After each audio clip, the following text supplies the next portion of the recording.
തമിഴ്നാട്ടിൽ ഇന്ന് വലിയൊരു സംഭവ വികാസമുണ്ടായി. നിങ്ങളെല്ലാം അത് അറിഞ്ഞു കാണും. അണ്ണാമലൈ, തമിഴ്നാട്ടിലെ BJP സംസ്ഥാന അധ്യക്ഷൻ, ഇന്ന് സ്വന്തം ദേഹത്ത് ചാട്ടവാറ് കൊണ്ട് 6 തവണ അടിച്ച് സ്വയം പീഡനം ഏറ്റുവാങ്ങുന്ന കാഴ്ചയാണ് തമിഴ്നാട്ടിൽ ഇന്ന് ജനങ്ങൾ കണ്ടത്. പോരാത്തതിന് കഴിഞ്ഞ ദിവസം തമിഴ്നാട്ടിൽ അണ്ണാമലൈ ഒരു ഉഗ്ര ശബ്ദമെടുക്കുന്നതും നമ്മൾ കണ്ടതാണ്. ഇനി മുതൽ ഞാൻ കാലിൽ ചെരുപ്പുകൾ ധരിക്കില്ല. അതിന് പ്രധാനപ്പെട്ട കാരണം ഈ DMK എന്ന് പറയുന്ന ഈ ഒരു പാർട്ടിയെ അധികാരത്തിൽ നിന്ന് താഴെ ഇറക്കണം. എനിക്ക് താഴെ ഇറക്കിയ ശേഷം മാത്രമേ ഞാൻ ഇനി എൻ്റെ കാലുകളിൽ ചെരുപ്പുകൾ ധരിക്കുകയുള്ളൂ എന്നാണ് അണ്ണാമലൈ പറഞ്ഞത്. സ്വാഭാവികമായിട്ടും കേരളത്തിൽ വലിയ രീതിയിലുള്ള ട്രോളുകൾ അണ്ണാമലയുടെ ഈ വാക്കുകളോട് ഇവിടെയുള്ള മതമൗലികവാദികളായിട്ടുള്ള ആൾക്കാരും മാർക്സിസ്റ്റ് പാർട്ടിക്കാരും കോൺഗ്രസ്സുകാരും തൊടുത്തുവിടുന്നുണ്ട്. എന്നാൽ അണ്ണാമലയുടെ ഉദ്ദേശം എന്താണ്? ഇവർ വിചാരിക്കുന്നതിനെക്കാട്ടിലും എത്രയോ മുകളിലാണ് അണ്ണാമലയുടെ പ്ലാനുകൾ എന്ന് പറയാതിരിക്കാൻ നിവൃത്തിയില്ല. കേരളത്തെ പോലെയല്ല ഇന്ത്യയിലെ വേറെ ഒരു സംസ്ഥാനങ്ങളും എന്ന് നമുക്കെല്ലാവർക്കും അറിയാം. ഇന്ത്യ എങ്ങനെ ചിന്തിക്കുന്നു അതിൻ്റെ എക്സാക്ട് ഓപ്പോസിറ്റ് ആയിട്ട് ചിന്തിക്കുന്ന ഒരു സംസ്ഥാനമാണ് കേരളം എന്ന് പറയുന്നത്. അതൊരു ചെറിയ ഉദാഹരണം മാത്രം നമ്മൾ നോക്കിയാൽ മതി. നമ്മുടെ രാജ്യത്തെ ജനങ്ങളെ മുഴുവൻ അടിച്ചമർത്തി പീഡിപ്പിച്ച് ഫാസിസ്റ്റ് നടപടി സ്വീകരിച്ച് അടിയന്തരാവസ്ഥ പ്രഖ്യാപിച്ച ഇന്ദിരാഗാന്ധിക്ക് അടുത്ത തെരഞ്ഞെടുപ്പിൽ കേരളത്തിൽ മുഴുവൻ സീറ്റുകളും കേരളീയർ വാരിക്കോരി കൊടുത്തു, ഫാസിസത്തോട് സന്ധി ചെയ്തു. എന്നാൽ മറ്റ് സംസ്ഥാനത്തുള്ള ജനങ്ങൾ അന്ന് ഇന്ദിരാഗാന്ധിയെ താഴെ ഇറക്കുന്ന കാഴ്ച, ജനതാ പാർട്ടിയെ അവർ അധികാരത്തിലേറ്റുന്ന കാഴ്ചയാണ് കണ്ടത്. അപ്പോൾ കേരളമാണോ പ്രബുദ്ധം, ഇന്ത്യയാണോ പ്രബുദ്ധം എന്ന് നിങ്ങൾ തന്നെ ചിന്തിച്ചുകൊള്ളുക. കേരളം അങ്ങനെ ട്രോളുകൾ തൊടുത്തുവിടുമ്പോൾ യഥാർത്ഥത്തിൽ എന്താണ് അണ്ണാമലയുടെ ഉദ്ദേശം എന്ന് നമ്മൾ പഠിക്കണം. കേരളത്തിലെ പോലെയല്ല തമിഴ്നാട്, വേറൊരു സംസ്ഥാനവും കേരളത്തിലെ പോലെയല്ല. കേരളത്തിൽ ഇത്തരത്തിലുള്ള ഉഗ്ര ശബ്ദങ്ങൾ ഒന്നുമില്ല. ഇവിടെ മക്കളെ വളർത്തുന്ന, മക്കൾക്ക് 5-6 ഹെലികോപ്റ്ററുകൾ വാങ്ങിച്ചു കൊടുക്കുന്ന, AKG സെൻറ്ററിൽ മാസപ്പടിയൊക്കെ, AKG സെൻറ്ററിൻ്റെ പേര് എക്സാക്ട് അഡ്രസ്സിൽ വെച്ച്, തൻ്റെ ബിസിനസ് സ്ഥാപനത്തിൻ്റെ അഡ്രസ്സിൽ വെച്ച് മാസപ്പടിയൊക്കെ മേടിക്കുന്ന മകളുള്ള ഭരണാധികാരികളെ പൂവിട്ട് പൂജിക്കുന്ന ഒരു നാടാണ് കേരളം. ഈ കേരളത്തിലെ ഈ കഥകളൊക്കെ കേൾക്കുമ്പോൾ യഥാർത്ഥത്തിൽ നോർത്ത് ഇന്ത്യയിലെയും തമിഴ്നാട്ടിലെയും എന്തിനു പറയുന്നു ദക്ഷിണേന്ത്യയിലെ മറ്റ് സംസ്ഥാനങ്ങളിലെ ആൾക്കാരൊക്കെ മൂക്കത്ത് വിരൽ വയ്ക്കുകയാണ്, ഇതെന്തൊരു സംസ്ഥാനം എന്ന് കേട്ടുകൊണ്ട്. പക്ഷെ നമ്മൾ കേരളീയർക്ക് അതാണ് ഇഷ്ടം. അങ്ങനെയുള്ള ഭരണാധികാരികളെയാണ് നമ്മൾ പൂവിട്ട് പൂജിക്കുന്നത്. പക്ഷേ ഇപ്പോൾ തമിഴ്നാട്ടിലെ ആ രാഷ്ട്രീയ സാഹചര്യം പരിശോധിക്കുകയാണെങ്കിൽ നമ്മൾ കുറച്ചുകൂടെ പിന്നിലേക്ക് പോകണം. ഉഗ്ര ശബ്ദങ്ങളുടെ നാടാണ് തമിഴ്നാട് എന്ന് പറയുന്നത്. 1989 മാർച്ച് 25 തമിഴ്നാട്ടിലെ നിയമസഭയിലേക്ക് നമ്മൾ ഒന്ന് പോകണം. ആ തമിഴ്നാട്ടിലെ നിയമസഭയിൽ അന്ന് ഒരു ഉഗ്ര ശബ്ദം നടന്നു. ആ ഉഗ്ര ശബ്ദത്തിൽ നിന്ന് DMK എന്ന് പറയുന്ന സർക്കാരിൻ്റെ മുഴുവൻ വീര്യവും ചോർത്തിക്കളഞ്ഞുകൊണ്ട് ഒരു ഫയർ ബ്രാൻഡ് അവിടെ ഉയർന്നു വന്നു. ആരാണ് ആ ഫയർ ബ്രാൻഡ് എന്നറിയാം? അത് ജയലളിതയാണ്. പുരൈച്ചി തലവി എന്ന് ഭാവിയിൽ വിശേഷിപ്പിക്കപ്പെട്ട 6 തവണ തമിഴ്നാട്ടിൻ്റെ മുഖ്യമന്ത്രിയായിരുന്ന കരുണാനിധിയെ അടിവസ്ത്രത്തിൽ പിടിച്ചുകൊണ്ടുപോയ ജയലളിത എന്ന് പറയുന്ന അമ്മയുടെ ഉദയമാണ് അവിടെ നടന്നത്. അതും ഒരു ഉഗ്ര ശബ്ദത്തിലൂടെയായിരുന്നു എന്ന് നിങ്ങൾക്കറിയാമോ? എന്തായിരുന്നു ആ ഉഗ്ര ശബ്ദം? 1989 മാർച്ച് 25 ജയലളിത എന്ന് പറയുന്ന ഒരു സ്ത്രീ അവിടെ ഉണ്ടായിരുന്നു. അവർ അന്ന് പ്രതിപക്ഷ നേതാവായിരുന്നു.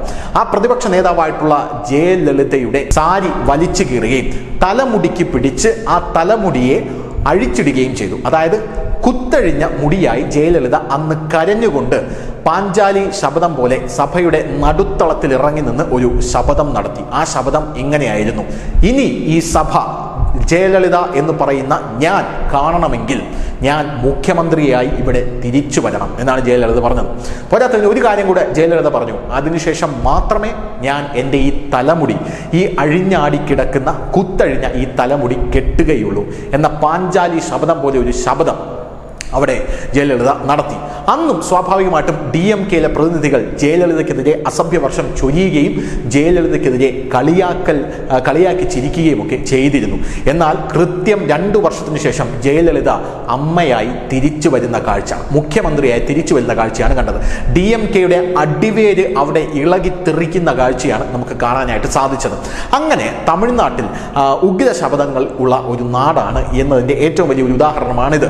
നിർമ്മല സീതാരാമനാണ് 2023 സഭയിൽ ഇക്കാര്യം DMK ഓർമ്മിപ്പിച്ചുകൊണ്ട് അവിടെ പറഞ്ഞത്. ശരി, മണിപ്പൂരിലെ സ്ത്രീകളെ നമുക്ക് സംരക്ഷിക്കണം, എന്നാൽ നിങ്ങൾ സഭയിൽ ജയലളിതയോട് എന്താണ് ചെയ്തത് എന്നാണ് നിർമ്മല സീതാരാമൻ അന്ന് ചോദിച്ചത്.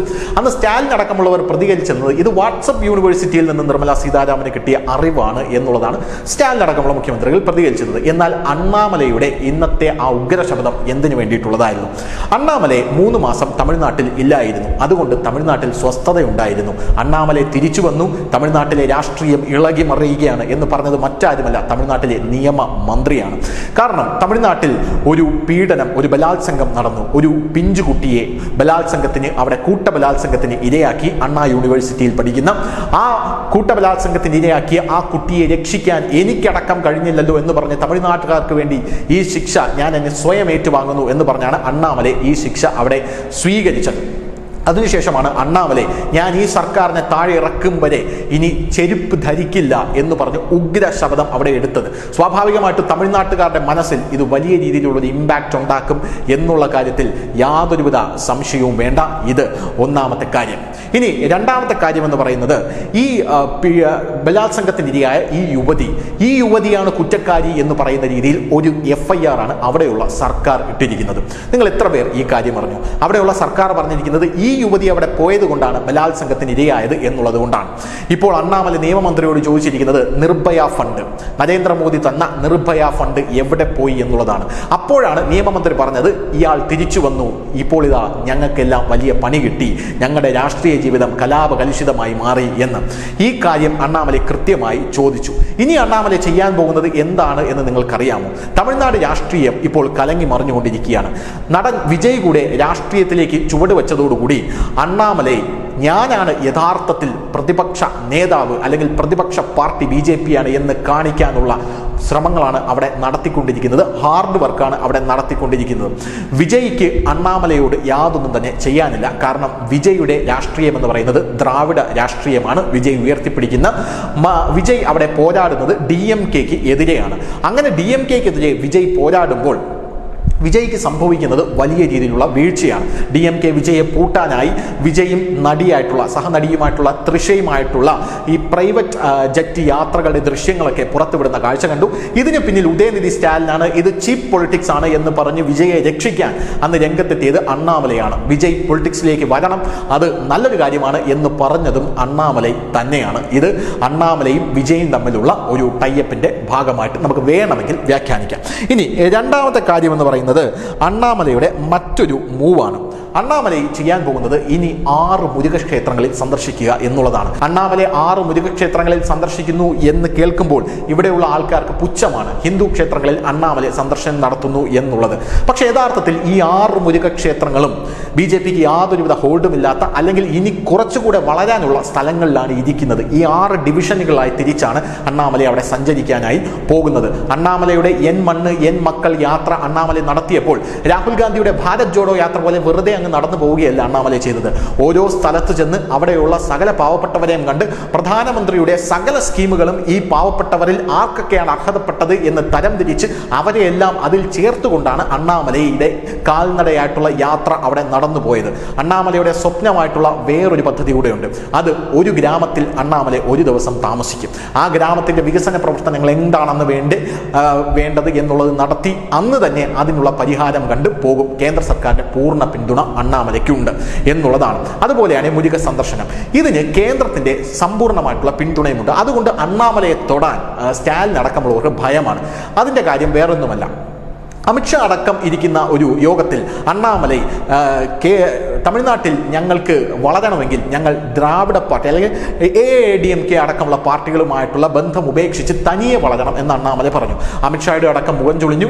അമിത്ഷാ ചോദിച്ചു ഇതെന്താണ് ഇങ്ങനെ പറയുന്നത്, അങ്ങനെ നമുക്ക് വളരാൻ സാധിക്കുമോ എന്ന് പറഞ്ഞപ്പോൾ അണ്ണാമലൈ എനിക്കൊരു അവസരം തരൂ എന്ന് പറഞ്ഞു. അങ്ങനെ അണ്ണാമലൈ AADMKയുമായിട്ടുള്ള ബന്ധം വിട്ടു BJP ഒറ്റയ്ക്ക് വളരാനായി തുടങ്ങി. കഴിഞ്ഞ ലോക്സഭാ തെരഞ്ഞെടുപ്പിൽ 18% വോട്ടാണ് NDA ഒറ്റയ്ക്ക് അവിടെ നേടിയത്. ഇത് ചില്ലറ വോട്ടൊന്നുമല്ല എന്ന് അറിയാവുന്നവർക്ക് നമുക്ക് അറിയാം. MLA തെരഞ്ഞെടുപ്പിൽ ഇതിന്റെ പ്രതിഫലനം അതിഭീകരമായി ഉണ്ടാകും എന്ന ഭയത്തിലാണ് DMK അടക്കം അവിടെ ഉള്ളത്. അതോടുകൂടി അണ്ണാമലയെ കയറഴിച്ചു വിടാനായി കേന്ദ്ര നേതൃത്വം തീരുമാനിച്ചു. അണ്ണാമലയെ വിദേശത്തേക്ക് പല പഠനങ്ങൾക്കുമായി പറഞ്ഞയച്ചു.